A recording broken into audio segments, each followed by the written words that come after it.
Powered by Sports Interaction, Canada Sportsbook. Want to bet? Then get in on the action at Sports Interaction. The boys of summer are back on the diamond, and March Madness is on deck. Bet pregame, live and play, or on one of our many prop bets. Sports Interaction makes it easy to deposit, play, and cash out. Head to sportsinteraction.com/SDPN. Or in Ontario, download the app now using the QR code in the bottom of the screen. 19 plus, please play responsibly. Well, Leafs fans, last time we were here facing the Devils, I had my Nalgene bottle that had Leafs tears, but I couldn't find my Post-it notes tonight. But I brought something even better.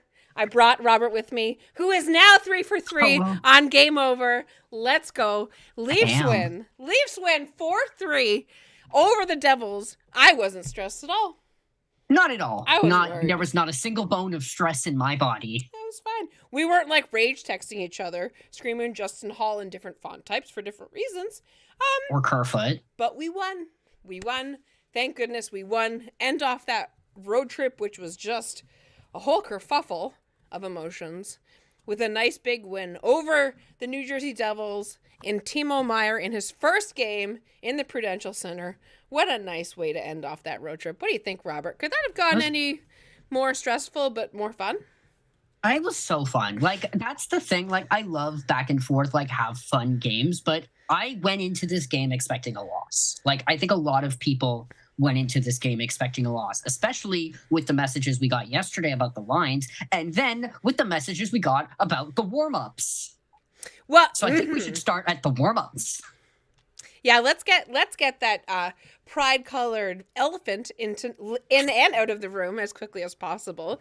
The Minnesota Wild announcing that they are not taking place. They are not taking part of the Pride jerseys and following suit with the worst organizations in the league, unfortunately.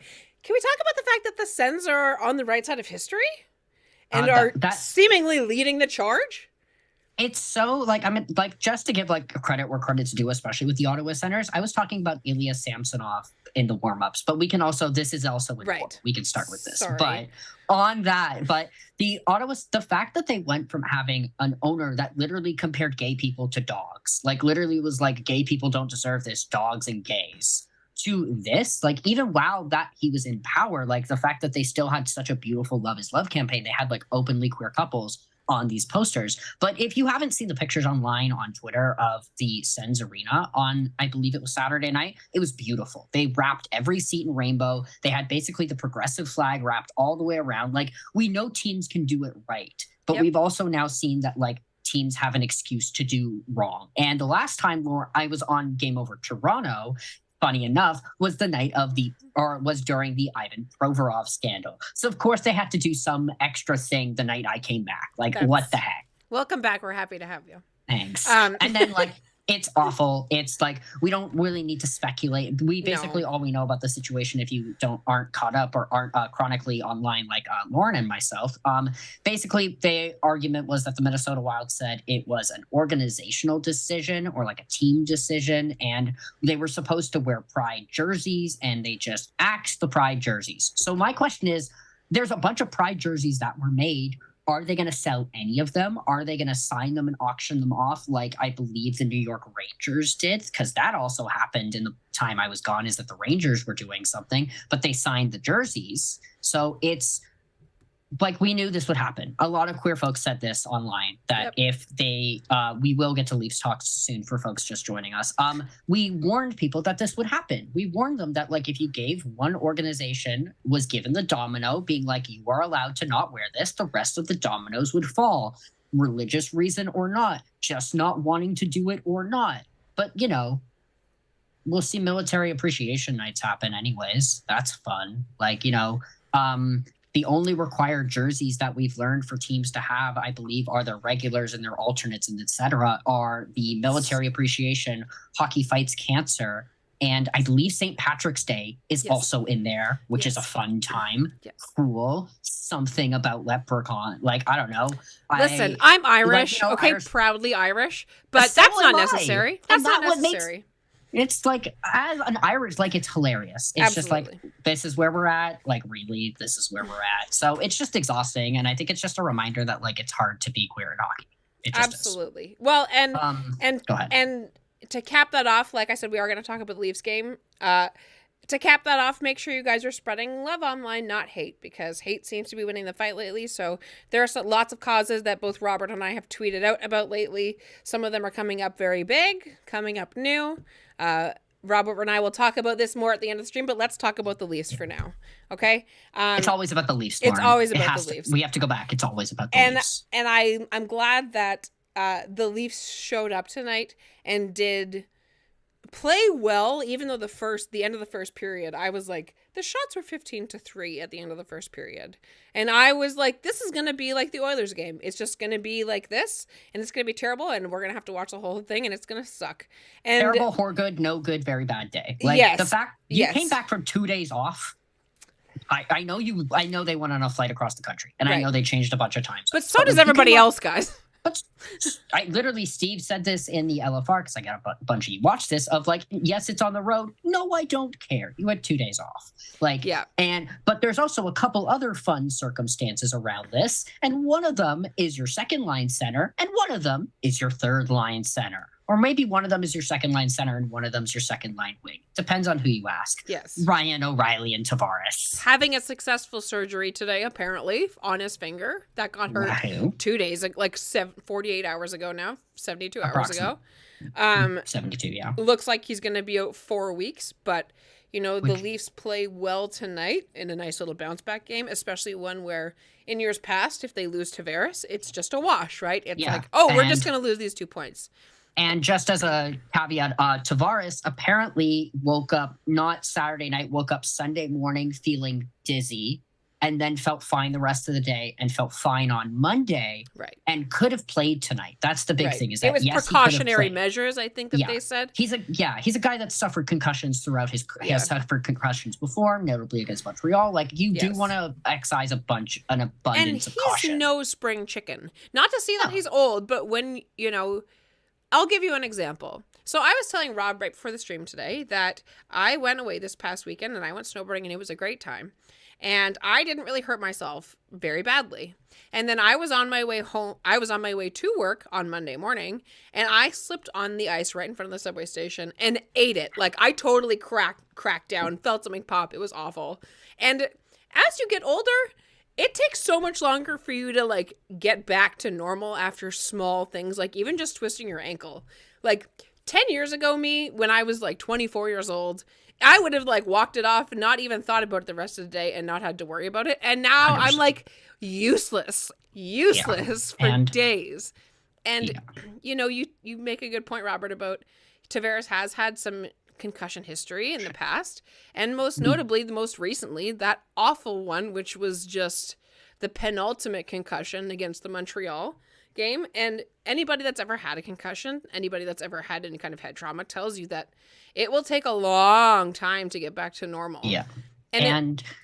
Go ahead. Once you have one concussion, like once you have a concussion once in your life, it's really easy to get them again, especially in a sport with a ton of contact and especially head contact. And we all watched that Vancouver game, at least the beginning of it. Maybe you turned it off and I get it, but we watched the beginning. In the first 45 seconds of the game, Tavares gets rocked. Yeah. And then gets rocked again like 5 minutes later. Like I was surprised he finished the game and he looked a little bit rough for the rest of the game. I'm surprised they let him finish the game, honestly. I'm surprised it.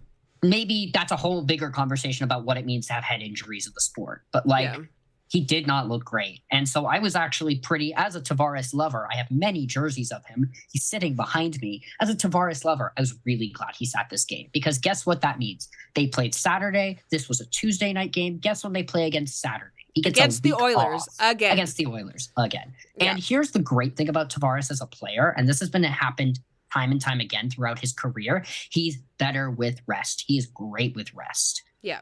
You see it coming out of breaks. You see it.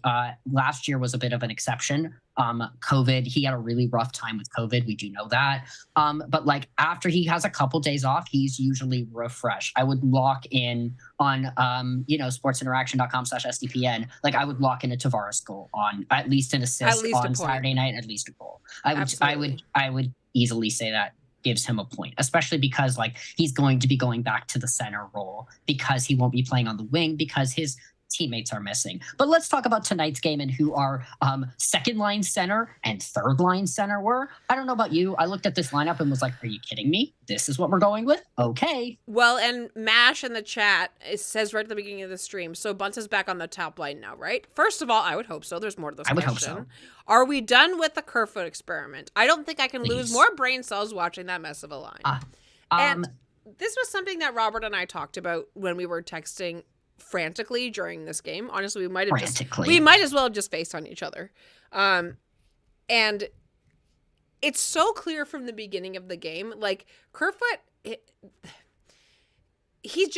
because I almost think Kerfoot is too much of a passer. Like Marner's already enough of a passer. We don't need another person that's sort of like that. That's less talented.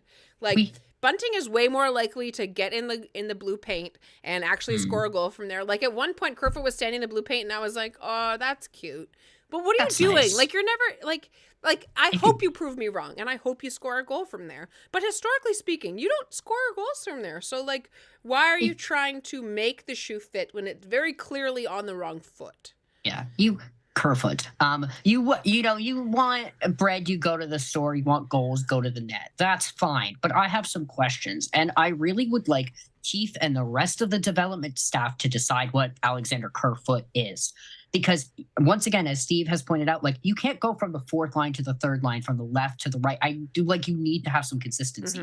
We are in this 20-ish games period of the tune-up of like prepping for the playoffs. And so we're going to see guys everywhere all of the time. All of the lines are going to be messed up. Lines aren't going to be the same from game to game to game. No. Probably, especially because we're having guys sitting. We're definitely going to have some people sit for load management. I wouldn't be surprised if Giordano sits a game. I wouldn't be, especially with our abundance of defensemen. We're going to have these people shifting.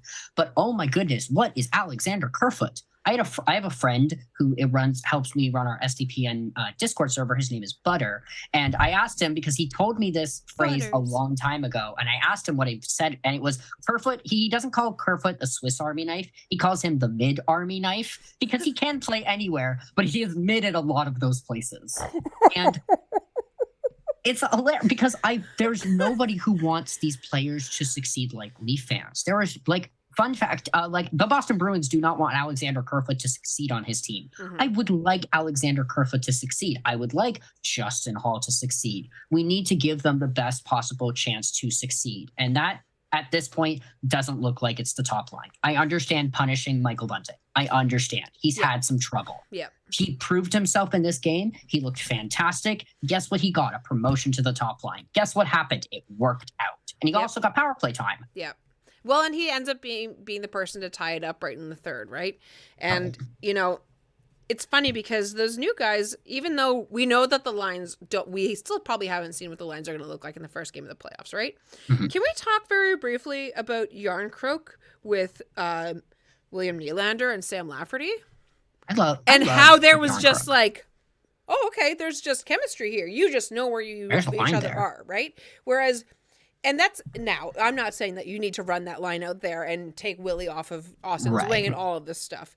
But, like, that's a line where they probably haven't even had a practice together, running lines together. Doubt it. And they have chemistry. When you put, like, Kerfoot, Matthews, and Marner together, there's no chemistry. And, you know, to your point, I also believe that Bunting hasn't been playing up to his potential, which is valid. But, like... You're going to put him down there with Holmberg, who did not have a good game today. No. Like, honey, you've been working so hard and you've been playing so well. And Steve's with that huge hit to open the game. Oh my goodness. He looked fine. I was good. Fine with Alex Steves. But, you know, but Holmberg taking the high stick to the face on Andre Palat, the double minor.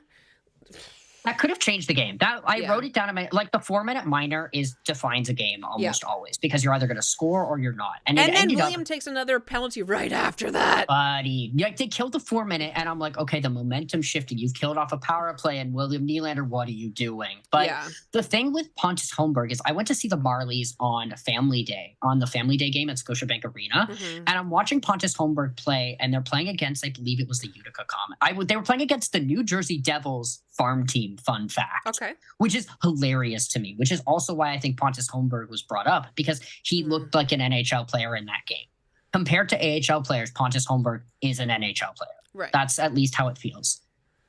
But here's the thing. We're going to be getting people coming in, coming out. You can bring up AHL players and bring them back down for the next couple weeks. You can bring up to 4 players at a time to fill out your roster. Mm-hmm. That's not the game you want to have. That's like, is Pontus Holmberg going to be sent back down to the Marlies and instead bring up my love, my life, Bobby McMahon? We can only pray. We can only pray because honestly, Pontus Holmberg had a really rough game. And maybe they're giving that to the travel and the fact that like, oh, by the way, bud, you're playing in this game. Congratulations. But yeah, no, you can't do that. Like you need to be that. And especially because it wasn't just like a standard penalty. It was a like, keep your stick on the ice, bud. You have to be aware of where your stick is at all times. Yeah. Stick infractions are my least favorite kind of penalties. I hate stick infractions. Like, that's the thing. You are not in control of a lot in an NHL game. You're not in control of the speed of it. You're not in control of your line mates. Sometimes you are in control of your stick and where it goes. And like, yeah, apparently, according to New Jersey Devils fans who were at the game, there was a lot of blood. So they looked at that 4-minute, were like, LMAO, that's a bunch of blood. And it was a penalty. If they had called that a 2-minute, by the way, instead of a 4-minute, I'm not sure what would have happened at the Prudential Center. I'm not sure. I have concerns. I'm pretty sure Timo Meier might have just gone on the ice and started like just hacking people's heads off with this stick, like it's possible, like a lumberjack. Just mm-hmm. Yeah, Buzz Lightyear, like with the Buzz Lightyear hand job. That's what it would have looked like. But that didn't happen. Instead, Pontus Holmberg takes the double minor and then also, is partly responsible for the goal to put the Devils up 3-2. And he didn't have a great game. And even though the next person I'm going to talk about ended up actually getting an assist in the game. It's time. It's game time. Over Toronto. We need to talk about it. We do need to talk about it. And Justin Holl, if you don't follow me on Twitter, which is fine, you should follow me and Robert on Twitter. You should also like and subscribe to the stream right now. You should go on to Leafs Twitter and you should look at the meme that I sent out. The every time this happens, I do one push-up. Go ahead and look at that meme because it's really good. It's really true. And I made it and then I sent it to Robert and then another instance of where Justin Holl didn't cover his man and they just score. Here's what I saw from the penalty kill was the most peak Justin Holl moment I've ever freaking seen. Mm-hmm. He's in perfect position. He's exactly where he's supposed to be. Yep. He left his perfect position to cover another guy's, cover someone else's guy. Yep. The guy he had been covering scored the goal. Yep. Was the one who scored the goal. Yep. There is it's a fast-paced game and I get that. But the thing that we've been saying, and here's as somebody who defends Justin Holl probably way more than he deserves, my answer is almost always the same. He's a pretty good penalty killer. Well, I really like him on the penalty kill. I really appreciate him. But do not mess up the thing I praise you on. This is not the time. Yeah. Especially when we have 12 defensemen. And it's such a especially when we have Timothy Liljegren, who is arguably still our best defenseman, Sheldon, being threatened to be scratched. And if Luke Schenn, whose wife is actively having a baby or is about to have a baby, if he had been playing in this game, would Timothy Liljegren have been scratched for Schenn? Probably. I think he would have. He would have. And I hate that. And we would all be yelling. We would all be yelling. I'd be screaming. Because it wouldn't matter what happened in the game. They could have won 6-0 and I would have come on the show and screamed about Timothy Liljegren. Yes. And lots of people in the chat, MASH again included, lots of people wondering why Keith trust Holl so much. Because it's his emotional support safety blanket. That's what it is. That's what it is. Because, and to be fair, Timothy Liljegren at the beginning of the game in the first period was having a rough game. He was getting lit up. He was getting stuck in his own end. All of the passes that he was making he was just trying to clear the zone, kept getting held up at the line. And I was like, oh my gosh, Timothy, please just push a little bit more on those passes because I don't want him to come out of the lineup because I do think he is really good. And I think if you keep letting Holl play and make the choices that he so often does to just either leave his man or just not put any pressure, which is what happened on the first 2 Devils goals where he was just not. He was just puck watch. He was just not. He was just watch. like at the last second, he was like, oh, but you're already too late, right? And it's like, and the argument becomes like, oh, the game's fast. Yeah, they're trained for this. They're professional league NHL defensemen. Like they are. Fun fact: most of your job as a defenseman, at least, like from what you can see, is making those predictions and being in the right place at the right time. Because fun fact, being in the right place at the right time often does work out for you as an NHL player. You can see that in a guy we're probably going to talk about, in Ilya Samsonov, because there's something to be said about being in the right spot, and probably things will work out for you. But we'll come back to him in a bit. But I just like. He's exhausting. And the fact that he got an assist on the game-winning goal concerns me a little bit, in the fact that like he might get ice time out of that. He will. He will because for all his defensive warts, all of a sudden he gets an assist on the game-winning goal. And again, to be fair, like he not the game tying goal. The game tying goal. Yes. And it was a very nice pass. Austin Matthews said hi. Yes. Hi, remember me? Hi. He looked like the second happiest person to score a goal tonight. Mitch Marner, when he scored that goal, his little celly to the Leafs fans right behind the net. Oh my gosh, I love it. And he's having such a great season. He's so much fun to watch. And it's games like that where I'm like, oh, he really does just love being a Leaf fan and loves Leafs fans. You just like, it's hard because especially in a market like Toronto, where you're being worn down constantly by the fans, and how the fans treated him after certain playoff series were like, there's a reason I call Puck Over the Glass the Mitch Marner special sometimes. Like I did that for a while, and still every once in a while, like, nice. But like, there's a reason. The fact that he was worn down by this market and still loves this market is great. The same goes for Michael Bunting, by the way. He's in a similar, like, the market is wearing him down. Like, he looks happy to be around, man. It was great. Well, and it looks like lots of people in the chat are agreeing with us on our nice Holl to see you. Hello chat, on all of our Holl takes. Caleb saying Holl has been doing this all season, and you're right. It's the Jake Gardiner effect, right, where he makes these good plays where good things happen after it, but then the defensive mistakes that he is just are game changing mistakes. Yeah, right. And Rod Chalice, what Holl is to Keith Polak was to Babcock. Why does God hate the Leafs? One more thing on Justin Holl, just as an aside, and what I've been finding really funny lately, there's only 2 players left on the Leafs from the Marlies Calder Cup run, I believe. Would you like to make a guess at the 2? It's Justin Holl. Yes. And William Nylander? No, William Nylander was already on the Leafs. He was already on the Leafs. It's Timothy Liljegren. Right. I knew that. Which is hilarious because, like, my answer always, like, my always thought for Justin Holl of, like, why does Keefe trust him so much? This is going back to is because I'm like, well, they won the Calder Cup together. Like, well, he was on the Calder Cup winning roster. Like, all that. But, like, also Timothy Liljegren is literally standing right there.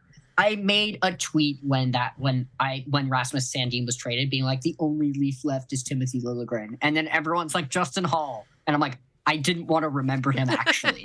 I'm cool with my tweet as it was. I like to actually. It's better this way. I'm like, it's better this way. But it's exhausting to watch Justin Holl continue to get ice time, especially because, like, we're going to see games where he shouldn't be playing. Timothy Liljegren is scratched over Justin Holl. Mark Giordano, that might be for load management, is scratched over Justin Holl. TJ Brody might get, like, I'm like, where's the line? Where's the buck stop? Like, who do you just Sheldon Keefe? Who do you want on this team right now more than you want Justin Holl? I, for one, vote that it should be Jake McCabe, who plays so well. Hello. Why didn't we get him earlier and, like, ship Holl off? Why? Great. Also, by the way, the Leafs did win, and we've spent at least a lot of time on Justin Holl. We'll get to some joy. Yes. You're talking to 2 pretty positive Leaf fans, and we're like, Justin Holl sucks. And that's what happens when you're, like, lose down a goal for really stupid mistakes against a New Jersey Devils team that's incredibly deep. Yes. Especially, like, one that now has Timo Meier, who, as a note, didn't look great this game. There was a bunch of times tonight when I was like, I forgot they were on the Devils. It's almost like the Devils are the Detroit Red Wings of the Metropolitan, where you're like, I forgot they had Dougie Hamilton. Oh, yeah. And I forgot that they got Andre effing Palat, because Leaf Killer, of course, he gets a goal tonight. Of course. Someone in the chat, Matthew in the chat, the passion that wears players down is also what they play for. Okay, 100%. So quick detour. On La Passion topic. The passion. La Passion. Okay. If again, again, we're going to go back to Twitter right now because that's all I do when I'm not at work and I'm not doing this.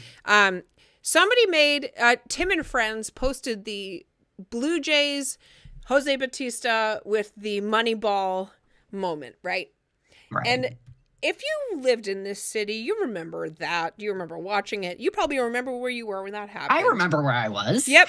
And that wasn't even the finals, guys. Nope. And that's the sort of level that of excitement that happened in that moment. Like, I still get goosebumps every time I watch that video. It's beautiful. And I know the building shook. Yes. It shook. If you watch the video of him running the bases, the camera's literally vibrating like it's on one of those 50s weight loss machines. If the Leafs get to like the Stanley Cup final, even to the conference final, if it's like a game-winning goal, there's going to be footage like that. And there's going to be moments like that. And I think what is bringing people back to Toronto that are from here that maybe wouldn't have come here a few years ago is they know that that energy can kind of exist. And anybody that's anybody in hockey knows that. And this is biased Leafs fan for sure. But there are lots of other NHL players, Brad Marchand included, who have said once they get going, like, they're going to be a problem and this city's going to lose their minds. Like, we have people in Canucks land saying that. We have people all across Canada saying that. We have people all across the NHL saying that once Toronto gets over the hump and once that happens, like, all of those people and the people that were involved in the play that is the game-winning goal, however it's scored, that gets us over into the either the Eastern Conference Final or into the third round or into the Stanley Cup Finals, sorry. That moment is going to be immortalized like the Canada history moments that we used to see in gold and brown on TV. Sure. That's what it's going to be. And that's what all those guys are coming back here for, because they want to be a part of it. And I can't say I blame them. There's a reason a lot of ex-Leafs and people that have like left the sport and retired who were part of the Leafs runs in the late 90s, early, like a little bit into the early 2000s, but not that long into the early 2000s. And I'm not going to sit here and name them all, but there's a reason why a lot of them are ambassadors to the team and come back and hang around the team. Yeah. It'll be really fun for the city. And remember, we've lost a lot of Leaf fans since 2004. Like, not talking 1967, that's way less interesting. But like going from 2004, there's a lot of people that have left this hockey team, and you will see a lot of them come back to watch the second round. In the second round, whenever the second round, they're in the second round, because like there's an inevitability, at least around the feeling. And like, there's a lot of people that will come back to this team and come back to hockey as a whole. Because like, if you watch this city in 2019 when the Raptors won, like the city, which a lot of people are like, Toronto's not a basketball one. Your racism is showing. That's straight up what it is. Like, yeah, you're literally, thanks for telling us, let me know. But like, there's a reason the city exploded when the Raptors won. After round 1, after 2, after 3, after 4, the city's going to explode. Is the city ready for that? I don't know. But maybe we should go back to the New Jersey Devils, because we still have at least 20 games to go before we even start talking about the playoffs. Oh, absolutely. Somebody asked a really interesting question in the chat. I don't have who the name was, and I'll look and find it. If the Leafs get bounced, what happens to Sheldon Keefe? And we can talk about Sheldon Keefe decisions for a second, because I've been thinking about it for the last 5 minutes, and the answer is, I have no idea. What do you think, Lauren? I think it depends. I think that is also my answer. I think it depends. And everybody could, I'm sure lots of people are gonna slander me that, and that's fine. I think it depends on how they lose.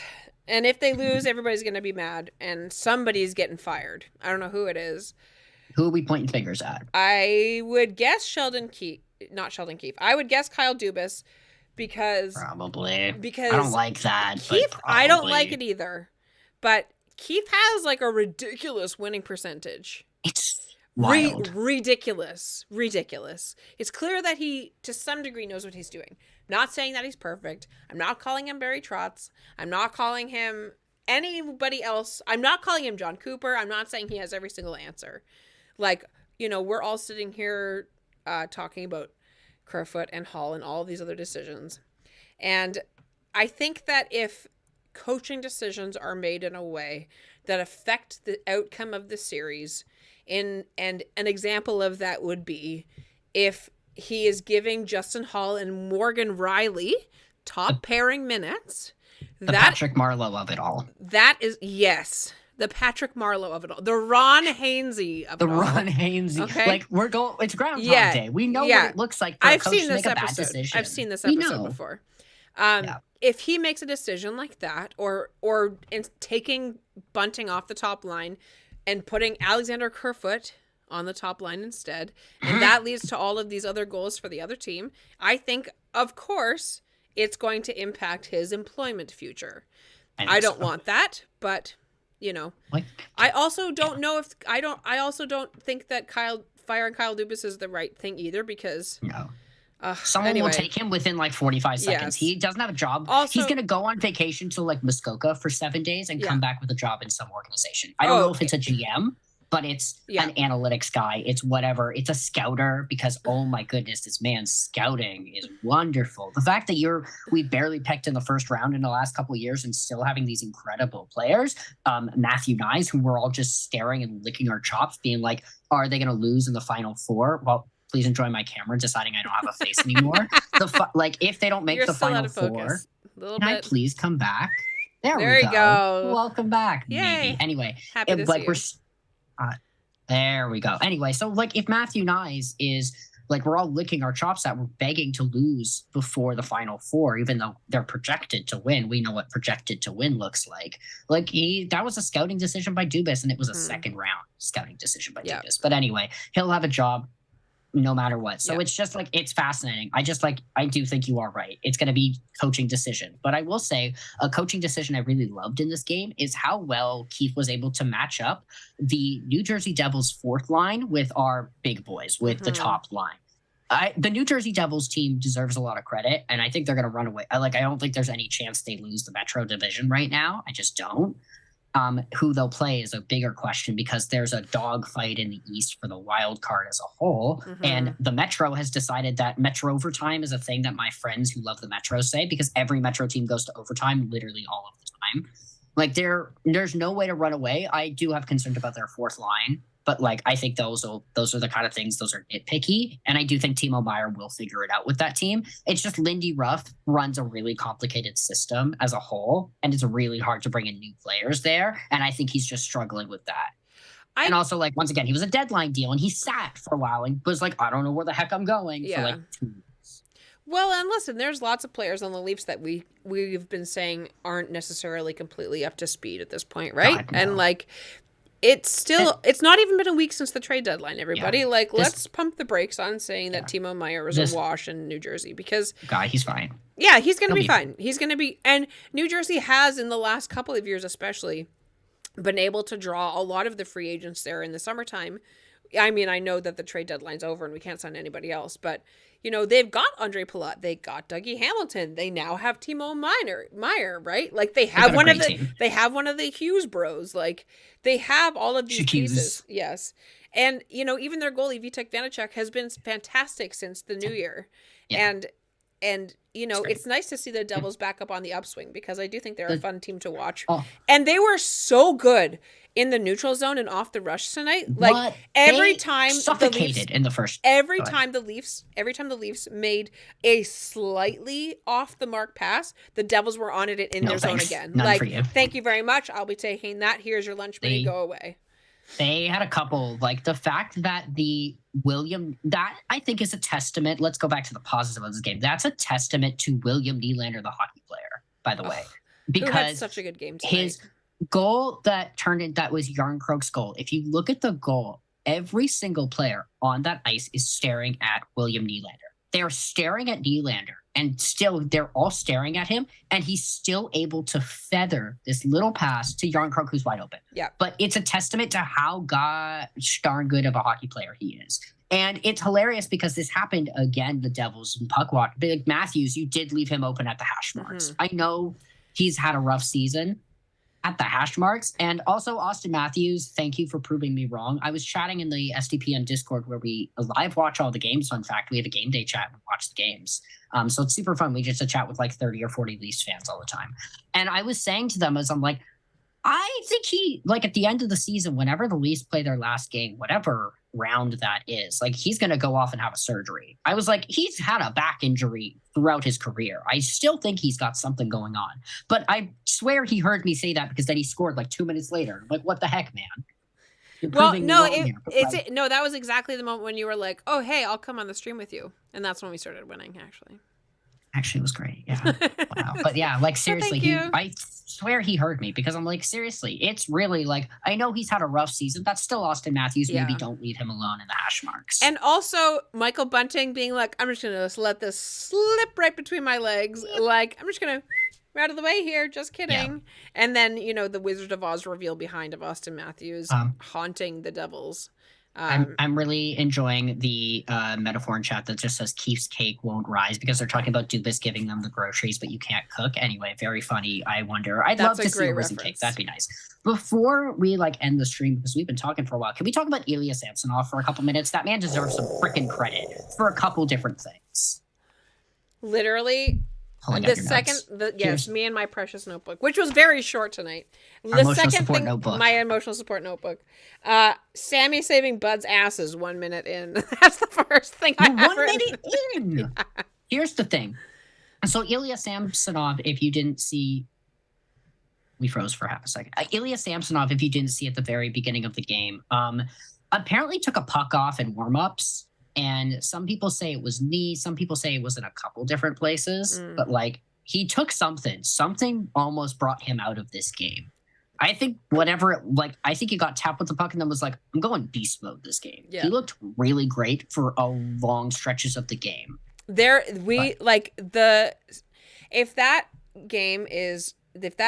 our net is goaltended by any of the goalies that played last year, save for Eric Källgren, we are talking about a loss. Jack Campbell probably is not as steady, and Edmonton Oilers fans can attest to this.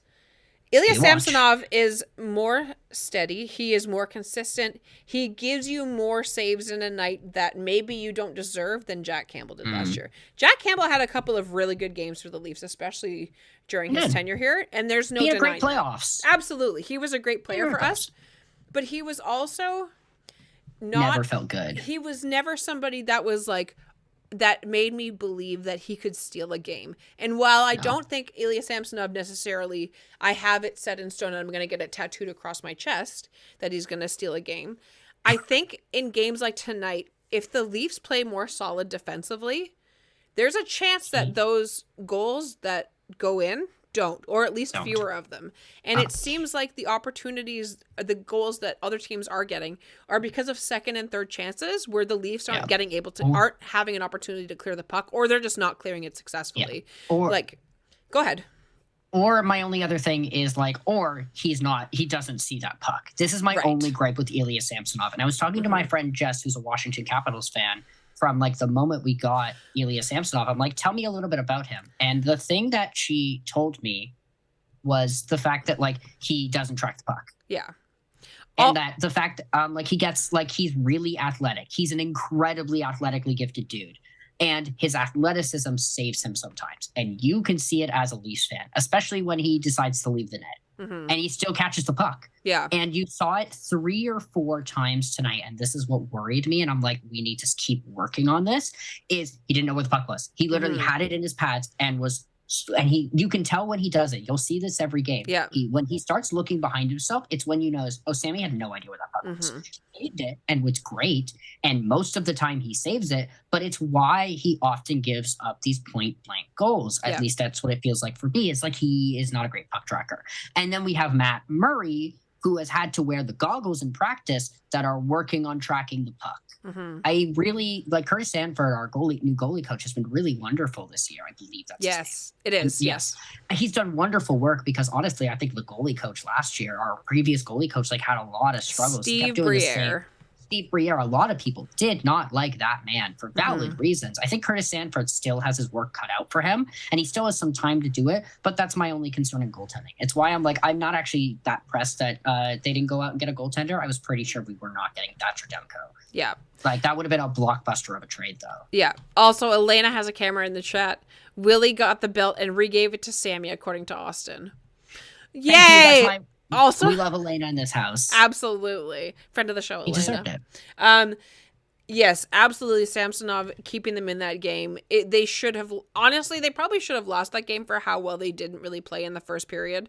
And What was the first? Samsonov kept them in the game 100% in the first period. You- Like that, there's no one else that could have gotten the belt tonight. He played so well. He's the reason that they won.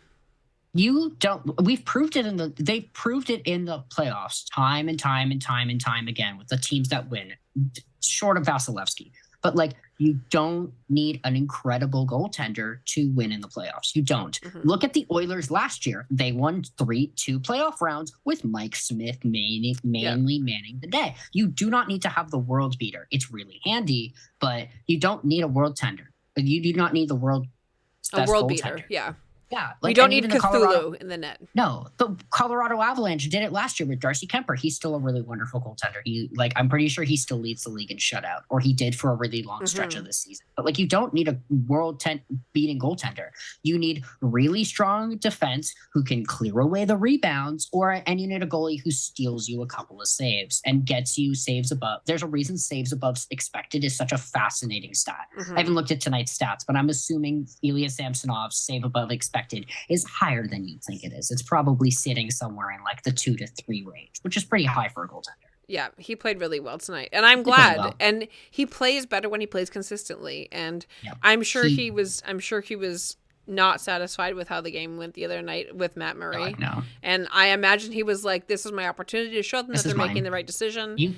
And it seems like it went well. He won the game tonight for the Leafs. So. Yeah, it's important to note that Sammy is a former first-round pick. He was picked like 20, somewhere in the 20 range for the Washington Capitals. And he said it multiple times in multiple different venues.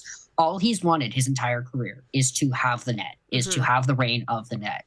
Matt Murray is back, and I'm really happy Matt Murray is back because Samsonov needs some rest because right now it's still Sammy's net. Matt Murray looks great. He played a really great game against Vancouver despite the result. I think he's going to have a problem. I'm really excited to see Matt Murray play against Edmonton, but like, I don't see how it's not Sammy's net to lose, especially if we have home ice advantage, which is still up in the air. You really want to put Murray up against the Oilers on Saturday? I think they did confirm. Keith did say that Matt Murray is playing Saturday. But after Sammy's performance tonight, it's possible you have to have a discussion. You have to have a discussion about it. No, you're right. I do think like Matt Murray needs games. Like he's coming back from LTIR. He needs these games. Yeah. And like Sammy had his chance against the Oilers. That's also the reality. Or did Sammy? Yeah. No, Woll played against Calgary. No, I think Matt Murray deserves to have a chance against the Edmonton Oilers because they're a fascinating team. And I think he has a chance. But I do think after tonight's performance, you've got to have at least a discussion, especially because, fun fact, they're at home. And Sammy is world beating at home. Yes. And Matt Murray isn't great at home, but he's great on the road. Also, music for all. Lauren, did you get hit with a puck or a high stick from Holmberg? For those of you listening, I have a square Band-Aid on the side of my jaw, and it's a far less exciting story than that. So I will just take one of your answers and say I got hit with a high stick from Pontus Holmberg. Damn, Lauren was a game time decision and very thankfully was in. I also really liked Matthew's comment of nice to see Sammy didn't freak out in Starfish when he couldn't find it. Sit still and let your defense tell you. 100%, Matthew. When you have a trust in your defense, like you are able to do that. Like he does love to starfish. He really does love to go belly. There's a TikTok going around of this is I think what we'll leave it with, but like there's a TikTok going around of Sammy in warm up in in one of the games, and he's doing the weirdest little hop I've ever freaking seen. Oh, the hop and then down to his knees. Yeah, he's hop and down to his knees. Like we'll post it somewhere. I'll probably put it on my Twitter or something. But it's one of the funniest TikToks I've ever seen. It's the most it's such a really funny. You moment. sent that to me, you should enjoy and I was like, Robert sent this to me in our chat, and I was like, what's he sending me? And I watched it. I was like, I don't even really know what that was. It's really funny. It's during the first period when I'm like, there is literally no joy in this game because that's what this game felt like in the first. And the fact that we came out with a win and then I get to keep my game over record of undefeated because I've done this show. I did game over Calgary as Toronto a couple days ago, and now I've come here. My game over stints apparently are ramping up. It was super I am undefeated, and that was very nice of the Leafs to keep it that way. Listen, everybody in the chat was happy to have you tonight. I was overjoyed to have you hop on with me tonight. E-bug. I even went and changed hats so that we could have matching toques because matching friends toques. in this house wear matching hats and matching shirt colors. Come on, let's go. I couldn't find my Game Over hoodie. I promised I own a Game Over hoodie, but instead we have the Jesse one.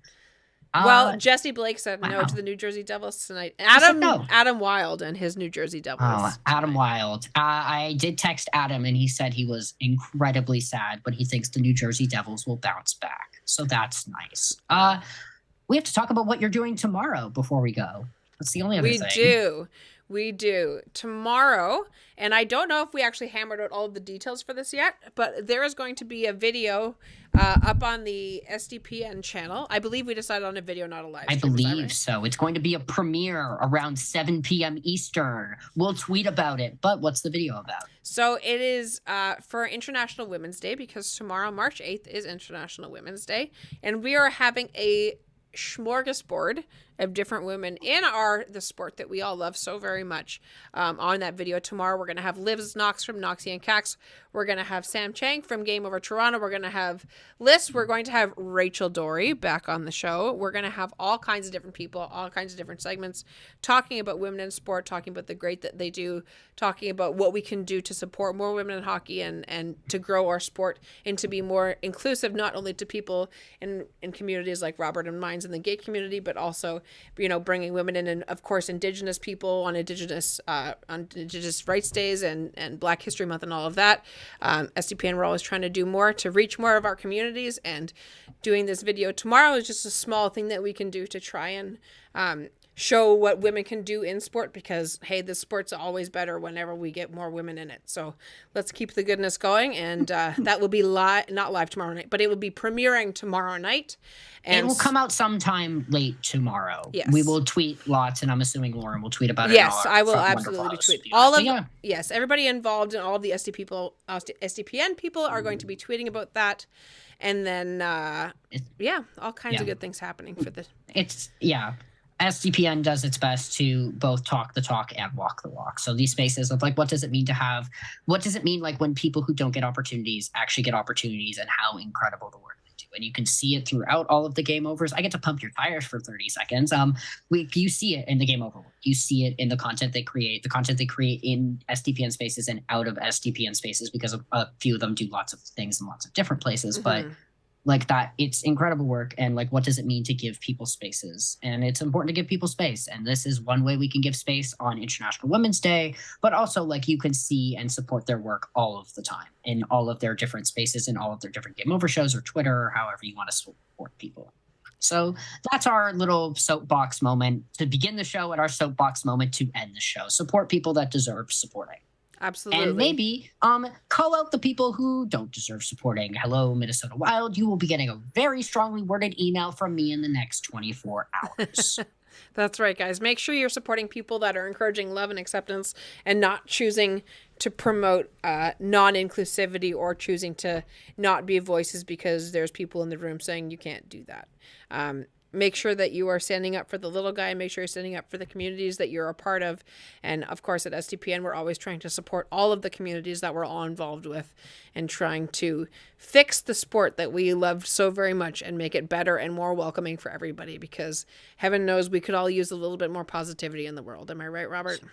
Please. I needed the positivity of a Leafs win. I came into this game expecting a loss and got a win, and that was the serotonin I needed. Yes, I get to have a fun time captioning tomorrow instead of a miserable time captioning tomorrow, and I always will take that. And that support is evident with the people that watch these streams, the people that listen to these, the SDPN channel and all of the Game Over streams and all of the content that we put out. It's the people that are in the chat saying, good to see you, Robert, and happy Robert's here, and happy that Lauren's hosting, and, giving us the space to be who we are, and not coming in here with all of your sadness. So You can be sad about Justin Holl, though. You can be really mad about him. That's always welcome. That's well, I encourage Justin Holl criticism in these spaces. Well, that's okay. Well, we're going to finish the stream off with that. Leafs big win in New Jersey, 4-3. Austin Matthews with the game-winning goal, under 3 minutes to go in the game. What a pretty one, too. What a pretty one. Bro, bro. I know. Continue. I know. We'll be happy to have everybody back here on Saturday. I will be on the stream on Saturday. I hope to see you all here. So please take care for the rest of your week. Make sure you hug your pets and hug the people that you love. And have a great night, everybody. Talk to you soon. Take care. You can find me on Twitter at Lauren6. Robert, go ahead and pump yourself. I'm at @RS_Molloy, and the only things you can see me do, you can see me yell about things on Twitter, mostly homophobia, sometimes hockey, depends on the day, also baseball. And then you can find my work on Steve's channel. I caption all of Steve's LFR videos, and I also make a bunch of his TikToks along with a couple other folks. And then you can also find my work on the SDPN Discord or on the SDPN channel. I do lots of stuff with the Game Over folks, so you can see me all over the place. If you support SDPN, you are also supporting me in the background waving. Absolutely. And we are happy to have you. Thank you, my friends. All of our friends are coming and spending this lovely Tuesday evening with us. And we will see you this coming Saturday. Have a good night, everybody. Game over! Powered by Sports Interaction, Canada Sportsbook.